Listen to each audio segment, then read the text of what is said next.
Hello butterflies, welcome back to my page.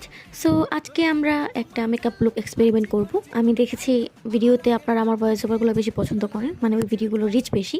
So ভাবলাম আচ্ছা voice over দিই, কারণ ভিডিও বানালাম আর সেই ভিডিও দেখে যদি আপনারা কিছু বুঝতেই না পারলেন তাহলে ভিডিও বানায় কী লাভ।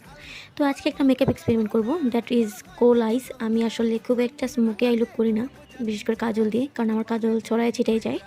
সো আজকে ভাবলাম যে একটু ট্রাই করি, যেহেতু ওয়েডিং সিজন, অনেক ধরনের মেকআপ লুক আসবে। সো এটা দিয়ে স্টার্ট করলাম।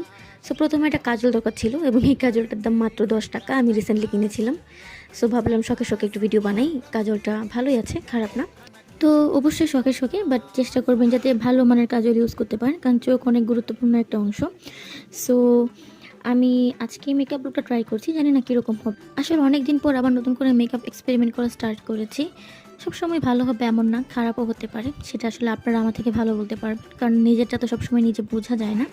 সো অবশ্যই ভালো মন্দ সাজেশন দেবেন, অফকোর্স আমি শুনবো। তারপর হচ্ছে যে একটুখানি গ্লিটার আইশ্যাডো অ্যাড করলাম, যেহেতু রাত্রিবেলা যদি আমি এটা ইউজ করি তাহলে আমার কাছে মনে হচ্ছিল একটুখানি ইউজ করলে ভালো হবে, পরে ভাবলাম আবার কেন দিলাম। তারপর আমি এই ব্লাশটা অ্যাপ্লাই করেছি। এটা আসলে একটা লিপ বাম, বাট এটা ব্লাশ হিসেবে অনেক ভালো, আমি এটা ইউজ করি, যেহেতু একটু ক্রিমি ক্রিমি, উইন্টারে খুব ভালো কাজ করে। তারপর একটা লিপ কম্বো ইউজ করেছি, ব্রাউন অ্যান্ড পিঙ্ক শেড, যেটা আপনারা দেখলেন ভিডিওতে। তারপর হালকা একটু পাউডার দিয়ে ফেসটা সেট করেছি, অনেক বেশি না, কারণ যেহেতু উইন্টার আমার স্কিন অনেকটা ড্রাই থাকবে, এই জন্য। কী জানি মেকআপ লুকটা কেমন লাগছে আমি নিজে আসলে বুঝতে পারছি না। যাই হোক, খুব একটা খারাপ হয় না, এটা মোটামুটি ভালোই লাগছে, আপনারা অবশ্যই জানাবেন।